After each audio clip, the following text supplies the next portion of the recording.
Now we're coming to the last part of today's program. And now we have the honor of Kristine Jørgensen. She's associate professor at University of Bergen. Is that the English? It's called University of Bergen. Yeah. And she's also a member of the board for JoinGame. And she will talk about, she's kind of the, Simon is also a researcher, but she's the second researcher talking about a new project. So we're eager to hear what you have to share with us. Thank you very much, Alfinge. Yes, my name is Kristine Jørgensen. I'm just going to make sure that I don't get feedback from the microphone here. Yes, my name is Kristine Jørgensen and I'm an associate professor at the University of Bergen.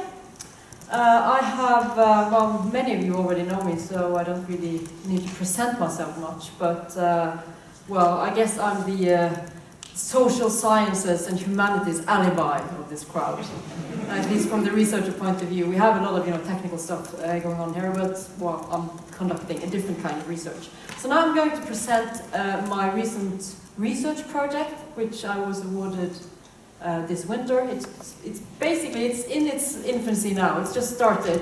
Now I'm recruiting a PhD student as well to do this research in addition to carrying out myself. So I don't really have any results to talk to you about, but I'm going to present what this project is about and what its ambitions is.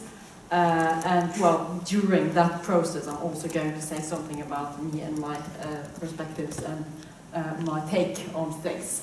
So my research project is called Games and Transgressive Aesthetics, and I'm going to explain what that means in not a long time. So the project itself is basically, it's a new take on controversial game content.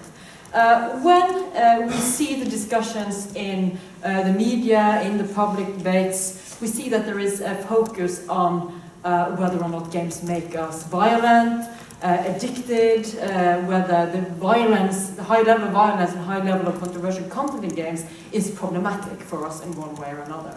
And this has been a controversy ever since the 1970s. The first game is the one on the top there, which is, oh help me, what's the name again? It's called Death Race. Yes, Death Race. That was basically the first controversy about games in 1976, and this is. I'm not going to tell you a long story about it, but basically the controversy was based on the fact that you were hitting gremlins, which politicians and teachers and psychologists claimed were, well, this is an invitation to hit people with cars. And of course, the controversy has continued all the way up until today. You have here an example from the first Mortal Kombat game, also there is screenshots from the torture scene in GTA 5, and of course, last there, Hatred, which is not yet released, but which is kind of marketing itself as a controversial game, where you're supposed to play the role as a mass murderer who doesn't kill because he's part of an army or anything, he just kills because he hates the world, which is basically quite controversial. So, the point here is that I'm not interested in whether or not the politicians or the teachers or, the people in charge find these games controversial or not. I'm interested in finding out how players understand this kind of game content when they're playing games. So I'm basically taking on a player perspective. And it's about controversial content that is basically a kind of a big concept that combines a lot of other concepts I'm going to go into detail. But the point here is to look at how controversial, provocative, and offensive game content is experienced while playing games. And we actually see that this kind of content is experienced in very many different games by different players. This is very much subjective. I just have added a couple of quotes here from the internet, which just kind of illustrates that this is understood differently by different players and different people. And the first quote here is basically on a blog called the Video Game Triggers Warnings blog, which is a blog about trigger warnings for games, where the people behind the blog wants to warn people about games that have some kind of controversial, some shocking content that, well, could be too much for sensitive people. And the people behind the blog says here that our idea was to list by game series things that could possibly trigger people who are sensitive to certain subjects. This does not mean a certain game is problematic, it's just so we can help people feel safe. So some people basically have quite what we could call a low threshold for finding game content controversial, and they like to kind of be warned, even though they love games, they want to play games, but they want these warnings before blood splatters in their face or whatever. On the other hand, you have people who takes the completely other point of departure. Not that they kind of revel in game violence and love game violence, but they feel that game violence in some respects and in some games can provide something meaningful and something that makes them reflect. And in a discussion under an article piece in Polygon, there's a reader who talks about Call of Duty Modern Warfare 2 and the no Russian level in that game. And he says that, I like it when games push me out of my comfort zone. I like no Russian for putting me in a really awkward situation because it made me actually stop and think about what I was doing, could be doing, and why.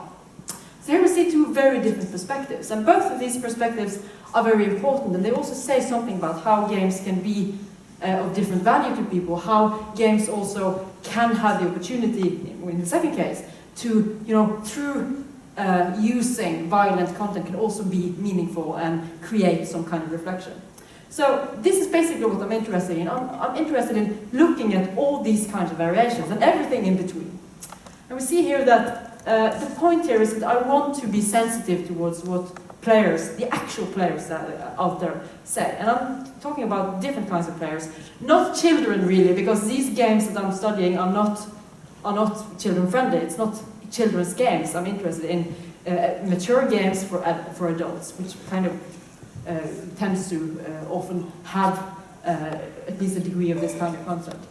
So I'm interested in looking at both what women says, what men says, what hardcore gamer says, what casual gamer says. Everybody's perspective is interesting in this context. So this is basically the player perspective here is so important. The other thing is that there's also an aesthetic and socio-cultural perspective. And here I'm down to these words, transgressive aesthetics, which is basically, as you probably understand from my logo here, is that I wanted very much to have, when I applied for this project, I wanted to have a pun on GTA. So it's, the project is the GTA project, Games and Transgressive Aesthetics. But of course, it's not only because of that, it's also about transgressive aesthetics, which I'm going to say something about now. Transgressive, it's basically a word that comes from transgression. And when something is transgressive, it can be defined as going beyond acceptable boundaries of taste, conventions, or the law, and it's something that represents ideas that violate the beliefs or sentiments of the players. So it's something that is supposed to be, it is provocative, but it's not provocative for the sense of being provocative. It's provocative in order to kind of trigger some kind of reflection in the player. So it's not only about being shocking or trying to sell a game on shock value. It's about something more than that. And of course, aesthetics. It's based. The word obtusen here is, as I said, it's not only because it's it fits with GTA, but it's also because when using the word aesthetics, I'm pointing out the fact that this project is related to the appreciation of artistic expressions. And I'm considering, of course, games as an artistic expression. And I believe that people can have so many things out of playing games. Sometimes, yes, they can be shocked and decide not to play a game anymore. But other times they can be shocked and think that, okay, this actually kind of puts the game to a new level. I'm finding this artful now. And also there could be anywhere between. And this is basically the aesthetic and also social cultural perspective here. So just to kind of try to pinpoint some examples of what this is about. Now I've got some quotes again.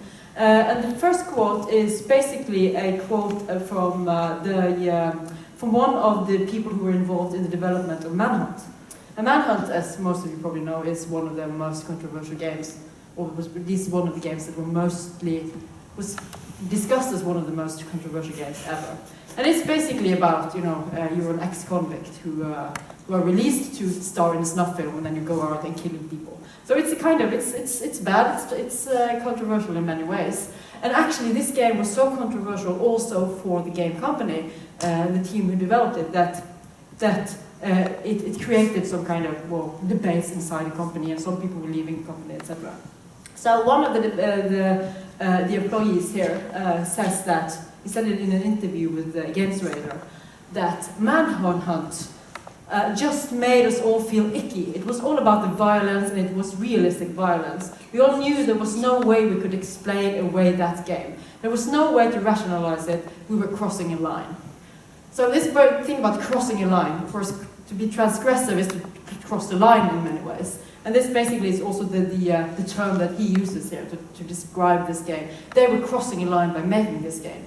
And of course, the fact that I don't develop games, but I can imagine people sitting there animating a particular really gruesome violent scene. Of course, that could feel quite transgressive, quite controversial when you do that. And also the fact that this was a game going out on the commercial market, yes, for the company it felt quite strange.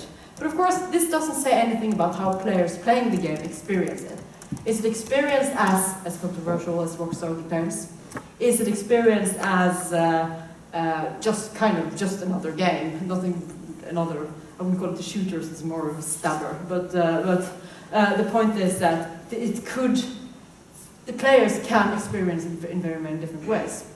And I also think that, for instance, this is also a thing about these, controversial game content. Sometimes when it is being played, it might not be experienced as controversial as it would be when you just kind of look at it from the outside and from a marketing perspective, and the way many politicians often do. They just see screenshots, they see a trailer, and they think, okay, this is just too much. We cannot allow our children to play this, which basically is missing the point. Also, another game which also was a big AAA production was Spec Ops: The Line, which many of you might have played, which also had, the designers behind the game also had an intention of kind of creating an uncomfortable feeling. Of course, in Manhunt, they probably had that intention there too, but they felt that this was crossing a line. In Spec Ops: The Line, however, there was an intention of creating a particular kind of transgressive or uncomfortable feeling. And here, the lead writer of the game said that we wanted the player to have to decide whether or not they could choose to keep playing a game like this after this moment, this particular moment in the game. Or if they would be pissed to the point of putting the controller down and saying, no, this is too much for me, I'm done with this, fuck this game. And of course, this is also, if you see here, we can say that, okay, the designers of this game had a particular intention. They wanted to create a message and to be able to, make the players reflect. But they also kind of realized, which is basically in the same interview, the lead writer here is touching upon the issue that this is also quite difficult to do for game designers, because you're supposed to sell this game, right? And if the players basically say that this is too much for me, I don't want to play that game, that's not really a good marketing strategy. So, of course, that's also kind of, it is a problem, but then again, what they decided was that one thing was that they wanted to provoke a certain kind of audience, but they also wanted kind of to have critics say that, okay, this game, this is something different than an ordinary shooter. This is art, or whatever. So there is something here that we see that there is a, you say it's a continuum between, games as controversial for the sake of controversial, and it's nothing more than that, and games as, controversial for the sake of being artistic, and there is everything in between. And then you have, the players who can take a number of different interpretations of that based on cultural background or just personal preferences. And we're kind of interested in trying to, look at that, look at how players understand this, and understand different kinds of game content in that situation. So basically, if we go down to the research question, and this is kind of the research-esque boring stuff. Now, I don't know if it's boring, but just to kind of try to explain to you exactly what I'm trying to answer by looking at these things is basically what happens to the sense of transgression when this kind of game content meets a playful mindset. And also what happens to the playful mindset when encountering transgressive and confrontational game content. Because this is, of course, an important part of this project. I mean, when we play, we do it for some reason. Well, it doesn't have to be a very clear reason, but at least when we play, we go into a particular mindset. It could be a mindset of playfulness, however that is defined, or just kind of wanting to play along with the rules, have a challenge, and try to master the game. And that kind of mindset has how can that be combined with this idea of transgression? And some of my hypotheses is that, of course, these will influence each other. In one respect, it could be that people don't really experience transgressions as easily because they know this is fiction, this is game. So they don't you can basically show a lot of quite controversial stuff in the game, and people can still find it quite, we've seen worse in movies, for instance. But also, at some point, you could actually meet, step across that boundary and and you would experience the fact that, okay, now the game content is actually transgressive, like in Spec Ops the Line, where the guy says that at some point you actually put the controller down and say, this is too much for me. And when is that boundary reached? That is also one of the things I'm interested in finding out. So, of course, how do I do this? This is quite, methodologically speaking, quite hard thing to do. Let me see if I can try to. We had a problem here. No. Yes. How can we do this? And in terms of methods, this is quite hard to research this. And yeah, I'm coming from the humanities and social sciences, and for me, it's not really about finding the truth. It's about finding some perspectives, some ways of understanding, and trying to reach not a conclusion, but an insight into different kinds of perspectives that different kinds of players have.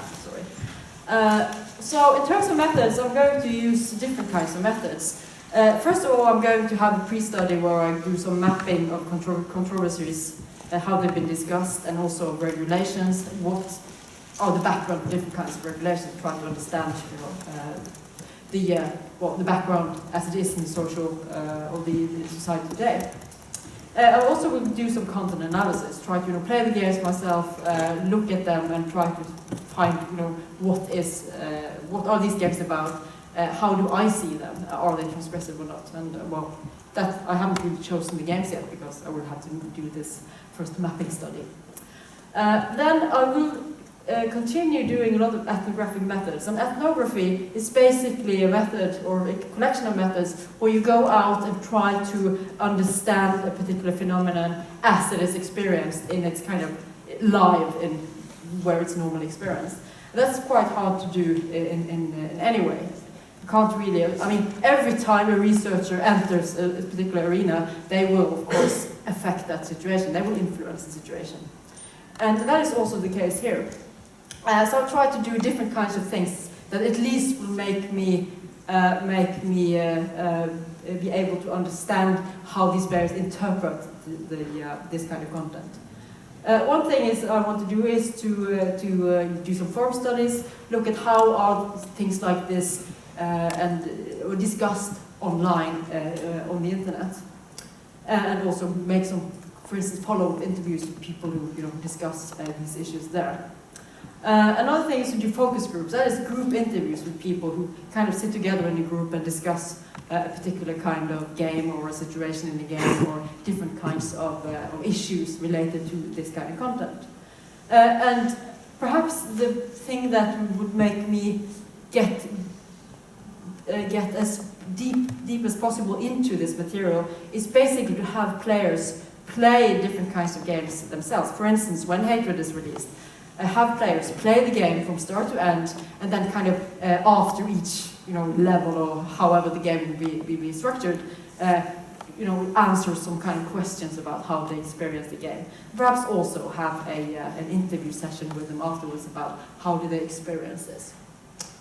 Also individual interviews, and perhaps also observing people when they play, and perhaps do some measurements of sweat or heartbeat rates, and also make interviews with them about how do they feel a certain game.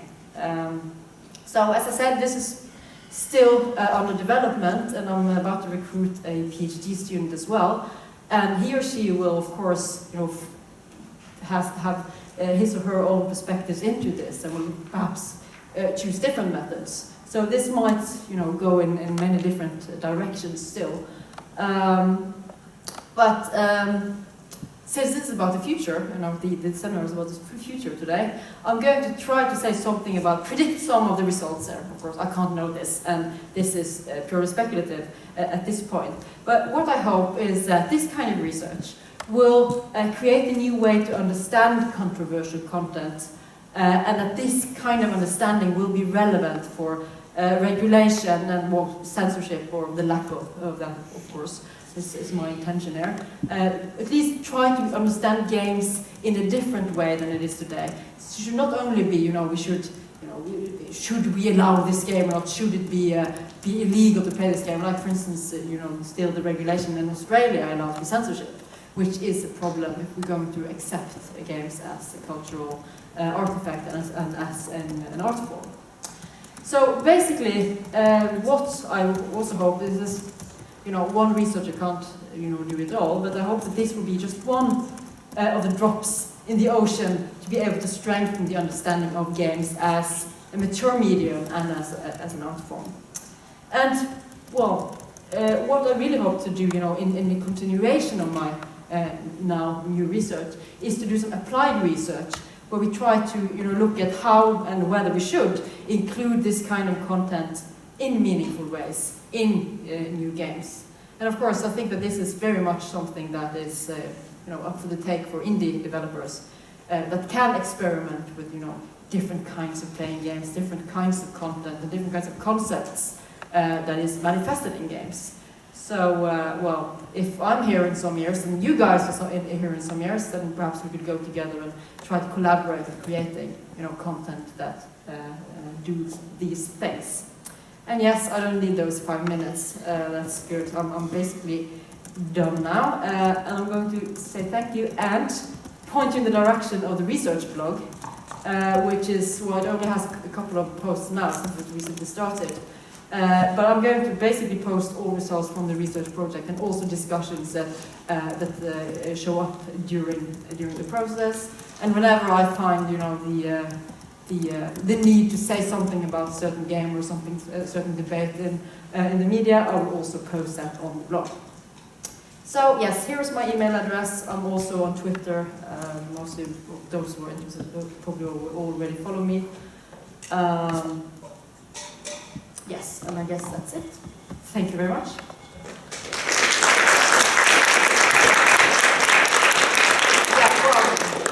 I could, of course, say questions before I said thank you, but, So, yes, I can still take some questions. Yeah, well, I might just kind of... Okay. Yes, about, getting transgressive games accepted as a viable tool for games as a serious artistic medium. Hasn't that process come a really long way with the recent court ruling in the US regarding games as being under the same, regarded as a work of art and having the same right, freedom of speech and all that stuff. What is the next step? Is that to get Australia to back down from their very restrictive view, or what is it? Well, of course, that would be the ideal, but yes, I think that the one thing is you kind of, court rules, and I believe that those are, important for kind of setting the precedents for how we should understand these things, but still it doesn't mean that it's accepted as such, and for very many people games are still just, games and play, something for children. So I think that there is still a long way to go, and any kind of research that can help us understand games as games not only as a medium, but as a medium that is maturing into something that can basically make us think. I think that is very beneficial. Yeah, so games was like affecting public opinion, and maybe also like the public opinion of games, and also games as the classic scapegoat for whatever things go wrong. It's mostly you always find the place of a game because that's so. Yeah.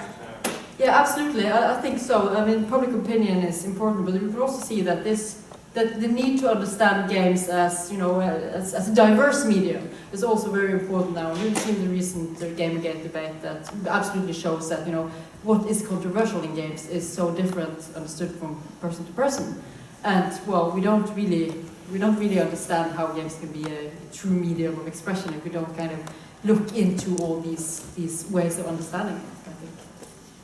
There's another hand. Yeah. Most of the controversy we see about content in games is like either violence or sex, right? Those are the two things. I've seen recently there was some debate about, it's very fresh, so I won't discuss the details, but there was this game called Life is Strange, which is kind of more of an entry game meeting, where there's stuff about other difficult stuff, in this case linked to suicide. Like, are you going to look into other kind of, that's transgressive in the way that it's stuff that's complicated in society? Well, I'm very interested in those kind of issues, and I would be very interested in looking at that too, but how much that will be a focus in this project, that remains to be seen, because in one way a project needs kind of a focus. Okay. But I think that basically trying to understand games as a medium of expression that makes us think, that would absolutely include those kind of issues. And I would probably at least try to, it's also basically it has to do with the definition of transgression as well, which also, of course, is one thing I have to kind of discuss in this project. Yes, how would you choose the games for your study? Yeah, I mean that's a challenge, and that is why I'm going to do this pre-study, where first of all I'm looking at how games have been discussed publicly, and also how games have been regulated. So basically looking at the PEGI system and other systems for rating. That will be kind of two of the avenues into choosing games. But of course, I don't think that those ways, I mean, looking at the publicly discussed games, it wouldn't really be able to grasp into the really problematic and controversial games, which could go into Japanese porn games, etc., which is probably at least for a European audience quite unfamiliar, and probably also quite problematic. So I need to kind of get in there somewhere, but I guess that's also I have a hope that some of the PhD candidates who apply for the position, know how to do this, because that's not really, I'm not really an expert in that, so I would probably need, some assistance. But I also have a huge project, a research group in the project with international researchers who are connected to the project, and we're going to meet, every now and then to, discuss, where to go from here and try to solve these issues. So hopefully I will have, plenty of games to choose from.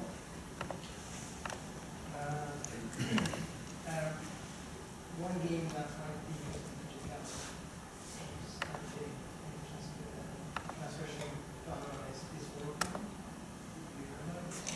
Yes, I've heard about it. I haven't had the time to play it yet, but it's absolutely one of the games I'm going to look into. Yeah. And did you hear that, Ron? He mentioned this War Mine as a game that I should look into. And I said, yes, I should. Yes? I'm just wondering, I saw you on the blog here about the progressive play, the games that are trying to be controversial, and you talk about the subversion, that what players do.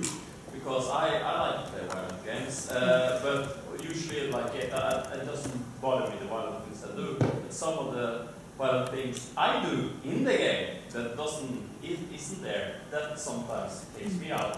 Why am I making this big pile of dead hookers in the row? You know, nobody told me to do it, and then I get taken out by my experience. But that isn't like designers in a way. You talk a little about that, but it's the same because some of those things I react to isn't the game. It's me, the playful mind, Yes. and I'm wondering what kind of playful mind am I doing with all these tricks? Is that too far away because then you have to find these individuals and those things, or it's just you want to look at the design? No, both. I mean, yeah, but I know. Yeah, he's been reading one of my blog posts while I've been talking. It's naughty. What he's referring to is that I kind of make a distinction between what I call subversive gameplay and transgressive games. When I talk about the transgressive, it's kind of when the content, disturbs you in some way. And subversive gameplay is when you do something that the game designer didn't intend you to do. And you kind of try to do something different. It could be probably, I guess, a good example could be the warthog jumping in Halo, which perhaps most of many of you know, where they basically use a weapon in the game to shoot into the ground, and then you can jump up and land on a part of the virtual world where you were not supposed to go. So things like that. When you do something that the game didn't intentionally ask you to do. And yes, and of course, I mean, GTA is probably a bit difficult there because it's hard to say where the borderline is between what was intended or not. Because, I mean, it's intended as an explorative sandbox game, so everything is kind of allowed and intended. Yeah. But when you pile up dead hookers, actually there is a concept for that. Okay. I'm not going to be all theoretical on you, but basically there are some researchers who've been talking about brink play, which is playing when you do something that is taboo under the pretense that it's just play. Yeah. So when you kind of do things like that, you wouldn't pile up that hooker in real life. But you do that in the game because you can and because you kind of want to experiment, you want to explore the possibilities. And you say kind of, well, it's a bit taboo, and that's also why you do it, right? Because the immersion gameplays, that takes me out of what I'm doing. Because you said that nobody has said that I do this really violent, disturbing things sometimes, and I wonder why. So, okay, that's nice to know. I'm not. No, you're not special. But you can probably Google that, and you'll find so many people who do similar things in a lot of different games. And that's you're not. It's not a wicked mind. You're just kind of being playful. Yes. So I think you first. Yeah, I was just wondering. You have this Spec Ops The Line, and I don't know if you know the game, but it's basically a deconstruction, much like Stan's Parable, and it's very funny because it makes you do horrible things and says, "Look at what you did, horrible person." But like, how would something like that fit into the problem of your mention to your project? Well, it's perfect. Because it's only invites the player to discuss it mentally, and if you don't do it, the game starts really bonkers. Yeah, but that kind of even makes you think more. As you said, you used the word deconstruction, and that is basically, I mean, that is also a way of critical thinking. It's a philosophical process, right? So, and it's about making you think, and I think that Spec Ops The Line absolutely make you think about not only about what it represents, but what is shooters about? Why are shooters? Why do I play shooters? So it almost becomes existential. So it's quite interesting, and it's absolutely in line with my research. Should we take the next one? Yeah, Oh, I think you have to stop now. Okay. Thank you. Thank you so much.